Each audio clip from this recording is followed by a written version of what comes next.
Best of USA boxing. The greatest. 46-1 run.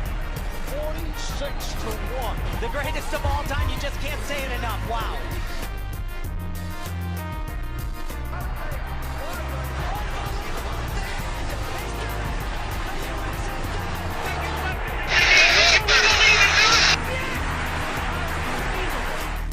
Reading the newspaper this morning, and by the newspaper, I mean I was scrolling through Twitter all day today, and I found a stat that I was very interested in. This actually shocked me. 613 athletes going to the Olympic Games for the United States of America this year. That blows my mind. This is why it blows my mind. It is the most ever in the history of the Olympics for one country. 613 athletes for the United States of America. In the heart of a pandemic, 613 athletes. It's the craziest stat I have found all week. Well, welcome into the Rings Rewind. My name is Joe Scarrella. If you are new, thanks for joining us this week. We've got a great show. It's going to be a good one. We've got a great guest. It is undefeated heavyweight boxer Colton Warner. Let's bring him in now. Colton, how you doing today, man? I'm doing well. How are you? Thank you for having me. Yeah, absolutely. Hey, I'm really glad you could join this show. Now, hey, we're going to have a good one. We're going to talk all about boxing. We're going to talk about professional, the Olympics, everything you can think of. But before we do, I want to touch on a photo here. And I don't want to hype this up too much, but it may be the greatest photo I've seen in my entire life. Here is you with Mr. Fury, the heavyweight champion of the world. Big selfie guy, the Gypsy King is, Colton. Yeah, I think I'd asked him for a selfie when we were in Vegas, and then when we were in Miami after sparring, he wanted a selfie of me. So I thought that was pretty cool. Hey, that's awesome. We're going to talk about the Fury camp. What's it been like? I mean, you've been working with them, sparring with them. Tell us about your experience there. Yeah, I mean, he's a really humble guy, an extremely hard worker. So I've learned a lot from him. Originally, I was only supposed to go out to Vegas for like a week. And when I had went there, we sparred twice that first week. And I mean, yeah, we arrived like late Tuesday night. We had to spar Wednesday and Friday. And when we sparred Wednesday, we got right into it right away. It was great work. And Thursday we trained together. And then Friday we sparred again. And on Saturday, he said, we're going to go for a run up the mountain. Do you want to come with? And I said, oh, yeah, sure. And I was in great shape, so I wasn't too worried, to be honest. But when we got to the mountain, we started going up it. And after like a mile, it felt like we had went 3 because the elevation is so different than Minnesota. But we went 5 miles up the mountain. He ended up going an extra mile. He went 6 miles. And yeah, after we were driving down the mountain, he said, how long are you in town? And I said, I'm just going to be here probably a week. And he said, well, I'd like you to stay here with me. So I stayed the duration of from that time all the way until he had went to go see Billy Joe Saunders fight. And then when they went to Miami, Sugar Hill, his trainer, called me. We spoke a little bit, and he had me come down to Miami. And then when they went back to Vegas for the official camp, I went there as well.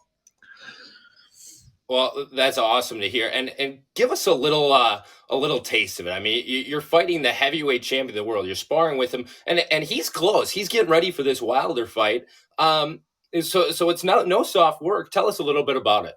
No, and yeah, with him, he's honestly the hardest worker I've ever been around. It's really elevated my game because now I see what you have to do. He always wants to kind of one up everybody, but he's also very humble, and he'll share knowledge with you. But what it's like at this high level is you can't take a second off. So if you have like a mental lapse, you'll pay every time. We train 6 days a week, just off on Sundays. So we were sparring a lot. It's always hard rounds. It's not like give me rounds. There's no give me. So if I make a mistake, I'm going to pay. But it's such a high pace that basically, like, rather than, I know it's a thinking man sport, but you really want to get to a point where you're reacting to things. So at that high level, it's kind of nice because you don't really have the time to think. You just start learning, and you realize when you're pushing yourself against other top competitors that you almost, for the first time, realize that you can do things that maybe you didn't even know you could do. Just because it's like, I mean, when you're thinking and stuff, you might be like, "Oh, I'm going to work on this." You don't have a chance to think like that. Um, but then, yeah, I mean, even the running and all of that is just consistent. Like running Mount Charleston, that was very hard. And all these guys in camp are just busting their butt every day. The sessions are very long, so if it's not a sparring day, um, you'll see a lot of fighters, even with pretty good coaches these days. It's kind of like they want to do fancy mitt work, or they want to do they want like the Instagram glory rather than like putting in the real work. So with Sugar, yeah, and Sugar Hill is like a very big, probably the best teacher in the sport. So it's all the basics, and you just drill that for, I mean, like a couple hours every single day. So, I mean, it's helped me a lot. Well, you talk about that mentality, and we've got a great video that was just posted on your social media just the other day to kind of give our fans here on Crowdview Live a chance to see what that mentality is like. We're going to play that right now. Awesome. Remember, boxing is the easiest thing in the world. You fight for 3 minutes and you get your rest. The maximum fight you're going to do is 36 minutes. You train for years, your life. To do what? Box for 3 minutes and then have a minute rest. Please. Don't need to train for that. It's all here. Boxing is in the mind. Mind. 36 minutes training your entire life. The fight for half an hour with 11 minutes rest in between. Get to grips with it. Come on. Get to run for 50 rounds. Easy, easy. Right there, just the mentality of that camp. It's professional boxing, like you said. There's no time to rest on who you want to be. You got to go to work every single day. Where do you see the line between professional boxing and amateur boxing? What's the difference there? Yeah, to me, it's a complete different sport. Amateur, it's all about activity. You have a short period of time where you actually get to make an impact and get your points. So it's, 3 3-minute rounds, and you'll see a lot of the work kind of rushed. Whereas in the pro game, you'll see it kind of, especially at heavyweight, more tactical. It's not that there's not action going on, but you'll see a lot of like feinting and kind of drawing people into the big shots, because in the pro game, they're also looking at ring generalship. They're scoring on power shots, things like that. Where amateur, it's very much just kind of staying busy. So it's very different, obviously, than the headgear comes off, and you're still with an amateur. You're getting that force, but you have bigger gloves on. The gloves don't close as much as the pro game. So yeah, there's just some differences. Just because you're a good amateur doesn't always mean that you'll be a good professional. So. Well, and you talk about kind of staying busy when it comes to an amateur fighter. Usually it's 3 minute, 3 rounds, right? It's not a lot of time to make an impact for an amateur athlete. No, not at all. No, I mean, they only have 9 minutes to, land, and it's kind of, you'll see a lot of close fights in the amateur. In my opinion, anybody can make it close for like a round, round and a half, maybe 2 rounds. Once you get past that, that's where you see the experience coming into play. Like I even feel like once I get to like 6-8 round fights, you'll see like my boxing ability more. Even 4 rounds, like right now, that's not even a lot of time. If you're in shape, that's kind of just getting started. You watch like the high level guys when they're doing 12-round fights, they really only they have like 2 to 3 feeling out rounds. You're kind of looking at things to see if you throw a certain feint or you throw a punch, or if you move a certain way, how do they react to that? So you want to catch them when they're having maybe a mental lapse, or just figure out how you can draw them into significant shots. Whereas amateur, I don't think that you have that chance. You kind of have to rush your work a little bit. Right, because you don't have the time then to spend a round or two just figuring out what's going on. Yeah, You spend a round or two trying to figure out what's going on in the fight. So it's over. You've already lost. It's right. that's the end of the day for you. The reason I bring up amateur boxing is because this is a show on the Olympics, right? Yeah, And that is the type of style that the Olympics is focused on. It's those 3 minute, 3 round fights. yeah, Talking about Olympic boxing, to me, I made the generalization, and maybe it was a wrong generalization, that Olympic boxing was dead. It was over. We quit. Nobody cares anymore, yeah, right? Because you look back in the history of boxing, and you've got Mike Tyson, you've got Muhammad Ali, you've got Joe Louis, and these great names. And now my opinion was you didn't really see that. And then I kind of looked back and I thought, well, what's going on now? And just in 2008, Vasily Lomachenko, 08, 2012. So it's maybe not boxing in general in the Olympics that's dead. It might just be USA boxing. yeah. Yeah, I think so. I think that if you look at the professional game right now, I think amateur boxing is very important. I don't think the U.S. is what it used to be. I also don't know if athletes in America back then, I think there was a lot of pride and they wanted to leave their legacy. Also, professional fighters didn't make as much money early on back then. So, I mean, if you look at guys like Sugar Ray Leonard, he actually didn't even want to be a professional boxer. After he won the Olympics, he wanted to stop, but he had went into professional boxing to make money for his family. And he was the first guy who made money pretty much instantly. Before that, even the big names, they weren't making crazy money. Um, but in the past, I do think that it meant a lot to the Americans to win the games. I don't think it does as much. I think some kids think now I'll turn professional because I need the money, and I think that I can make it relatively soon in my career. Um, I Do still you think th- it's very important though. Do you think Floyd Mayweather has been a big part of that? I mean, he's the man who's focused on the money, focused on the bag, right? Do you think that his impression has kind of rubbed off on younger boxers, today's fighters? Yeah, 100%. I think that people see that, and young kids think it's cool, and I think that they see a lot of the a lot of the boxers on Instagram. You get to look in their life, and I think they see that you can make money doing so. So I think maybe where some guys would wait, like say they didn't make the Olympic team, they'd maybe even wait 4 years. But now I think they think, oh, it's not that big of a deal. I've had a decent amateur career. I'll start professional, and I'll start making money. How closely do you follow maybe USA boxing at the amateur ranks at this USA boxing? Do you follow it at all, if any? Yeah, so I have one of my good friends, Jamar Talley. He's on the Olympic team, and he was a heavyweight. I think he's moving to light heavyweight, and that's actually how I met Sugar Hill. Actually, I met Sugar Hill at my second professional fight. It was a Showtime card. He invited me to come spar, and I went and sparred with Jamar. I think he was like 210 at the time. And we had great work. He's a super skilled guy, super fast, super powerful, and I believe he's dropping in weight now, but I always watch kind of what's going on with him, and I'll see some of the other athletes as well. I don't follow it super close, but I definitely keep an eye on him. Right, definitely. And have you spoken with him at all, or gotten the chance to kind of ask him what his mindset is going into the Olympics?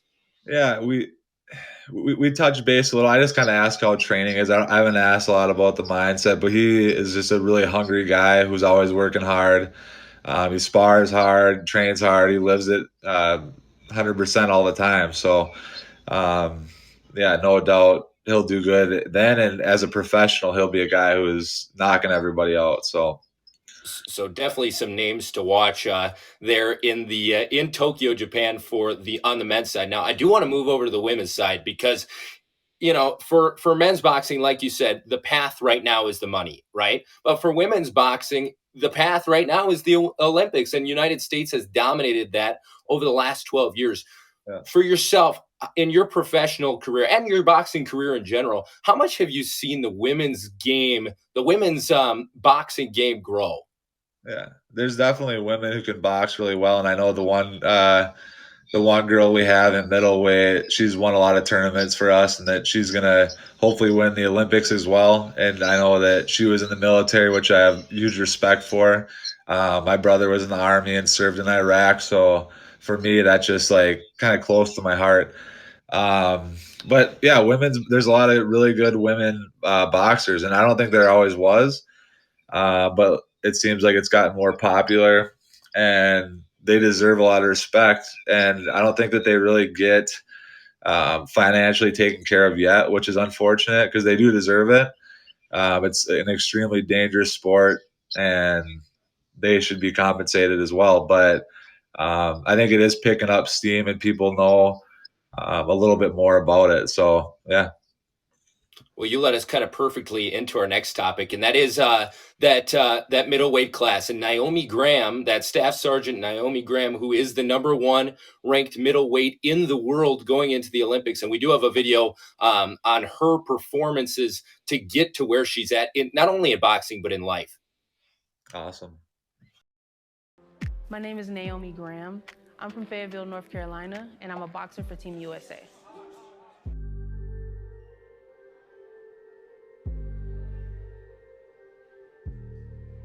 The best thing about boxing is just the sweet science.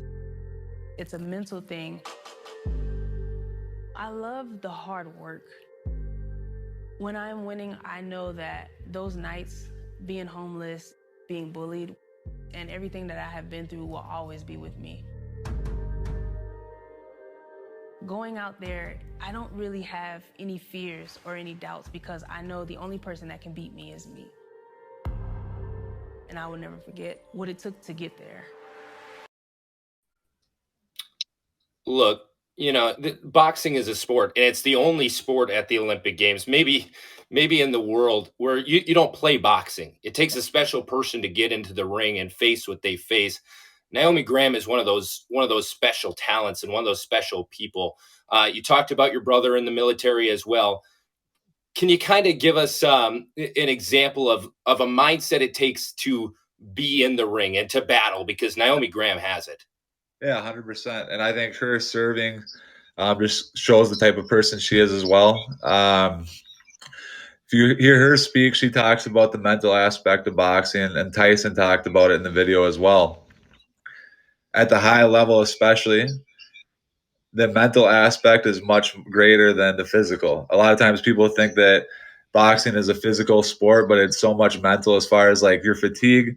That comes from mental. So if you're stressing out in that ring, you're going to get tired very fast. So you have to be able to be cool under pressure. And you have to also be, for me, you're going to make mistakes at times.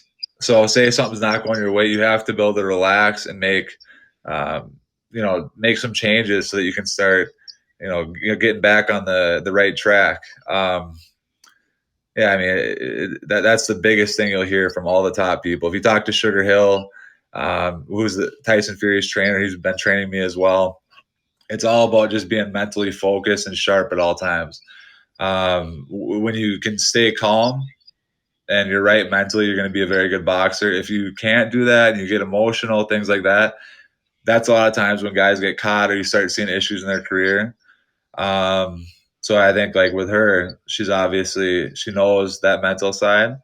I'm sure she's training extremely hard. I see their sparring videos for Team USA. It looks like they're going hard at each other. Yeah, they're looking great right now. Yeah, that's how we do it in Tyson's camp as well. It's every time you spar, it's very hard. But you get used to that, and that's why you do that hard work. So when you get on fight night, it feels pretty easy, especially because all of a sudden you don't have the headgear on. And obviously that protects you, but that also messes with your peripherals a little bit. It might move on you. But you also have, for heavyweights, we wear 18-ounce gloves. A lot of the lower classes wear 16, but you get in a pro fight, you got 10-ounce gloves on. So it honestly feels, to me, a lot easier. But then there's that room for error. Whereas maybe if you got hit with the headgear and the big gloves on, you're not going to sleep. You can definitely go to sleep with 10-ounce gloves with heavyweights. Most of the guys are 240 pounds and up now. So, right. And like you said, not only is it that difference in glove weight and ring size and all that, but it's also your competition in the ring. So we definitely should see some interesting boxing, both on the men's side and on the women's side. A great story for Naomi Graham, the first active duty military officer on the female side to compete in the Olympics for the United States ever. Now, we do this fun little end every week. It's called Fast Track News from Tokyo. We do it every single week, and it's just the most recent stuff from around the Olympics. And we just want to get your thoughts on some of these topics. So we're going to start with our first one. Team USA men's basketball loses back-to-back games. I don't know how closely you follow men's basketball, the USA team, but their first two losses, in 66 games in a row, they've only lost two games. Should there be cause for concern for the United States basketball team? I would say, yeah. I don't follow it closely, but I mean, basketball has always been our thing. So when I heard that, I was surprised, and I would say that's definitely concerning. So hopefully they can turn it around because it's not a good start. Since the Dream Team with Michael Jordan, yes, 64 straight competitions, only two losses prior to this year when they lost back to back. They did just win their last one, so their big losing streak of two has been snapped. Yeah. The other thing, the U.S. Olympic climbing team, new sport added to the Olympics this year. They posted a video this week. It's Kyra Condi from Minnesota. Kyra Condi from Minnesota, and we want to take a look at this. In 7.9 seconds, she gets up to the top. I put in a video of me climbing for reference for our fans as well, if we want to take a look at this video.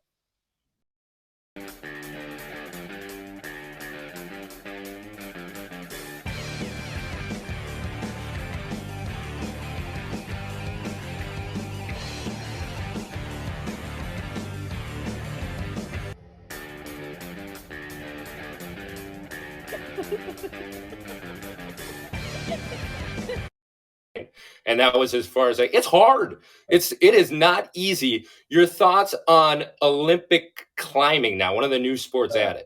I actually think it's super cool. My kids and I, that's something I started doing with them a couple years ago. We haven't been doing it much lately. Once COVID hit, it was like something we stopped doing, and then I've been really busy traveling. So, but I think it's super cool. It's a very hard sport. A lot of people don't know about it, and I think it is getting pretty popular actually. But it's so hard, and I've seen the speed climbing before. I don't know how they do that because I mean, there's no way I could do it. So no, my biggest takeaway is your fingertips have to be on fire at the end of it. You're holding on with barely anything as they go down. So not an Olympic sport that I will be going after, but one that I definitely will be watching when the Olympics start. We do have a question coming in, and I was just about to ask, what sport are you looking forward to most in the Olympics this year? I mean, definitely boxing, just to see where we fall. Yeah, like we were saying, the U.S. was always the top, and lately you see a lot of guys from, I mean, other places like UK. Obviously, Cuba was always big too, and now like a lot of the Russians are doing really good. So I mean, yeah, we'll see. I would like to. It's fun to watch because you see the guys who are eventually going to be professional. Usually, sometimes maybe guys don't go that route, but it's fun to see the young guys, and you just hope that they do well. All right. Any last minute questions from our CrowdView Live fans? We are definitely looking forward to boxing. That is, and the nice part is boxing is one of the first sports. So we are 9 days away from the Olympics, and right away, boxing will be taking center stage. Yeah. All right. If we have no other questions, hey, Colton, one last question, Joe. Yeah, go ahead. Hey, Colton, as a guy who only got in like one joke boxing match in a fraternity house, and I got hit straight in the nose once and thought I might die. Yeah. How do you train to have a strong chin? I feel like obviously you don't want to get beat up all the time, but is that something you just have, or do you train like some way? Yeah, that's a good question because a lot of times you talk because you don't want to take hits. Obviously, no one wants to get hit in the face. Sometimes people like make jokes like, "Oh, you don't no, you don't want to get hit in the face for sure," but in boxing, you do need a strong chin. I think you are kind of born with that, but also there's things that you do to try to like I'll do neck exercises, weighted. I'll do like shrugs.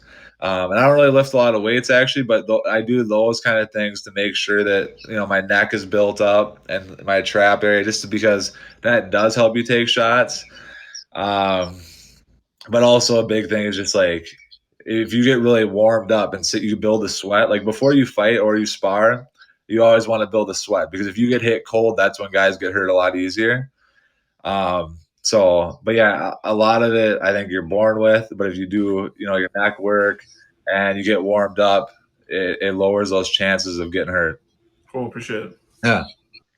Definitely not an easy sport. I don't think getting caught is something that you would like to be involved in. Colton, last question for me. Anything coming up? Are we going to see you in the ring anytime soon? Yeah, I'm gonna fight in October in Hinckley. I need to check on the dates. We're trying to get a fight in August as well, but we're not too worried about it because I know Fury's fighting October 9th. I'm not sure if they're gonna have me back in camp. We'll see how that works. So, because I need to get busy as well. I need to start fighting. So, with COVID, I had like 3 fights fall through. If it seems like it's best to go back in Fury's camp, that's awesome. But if we can get some fights, that's great too. So yeah, we'll see it. But October, it sounds like for sure up in Hinckley. Whatever it is, man, we wish you the best of luck, and thank you so much for coming on the show. Thanks, Joe. Thank you, Matt. Thank you guys for having me. Yeah, absolutely. Colton Warner, heavyweight boxer. Wherever he is next, we'll definitely be sure to find out and let you guys know on the Rings Rewind. That'll wrap it up for us. We will see you next week. We are just 9 days away from the Olympic Games in Tokyo.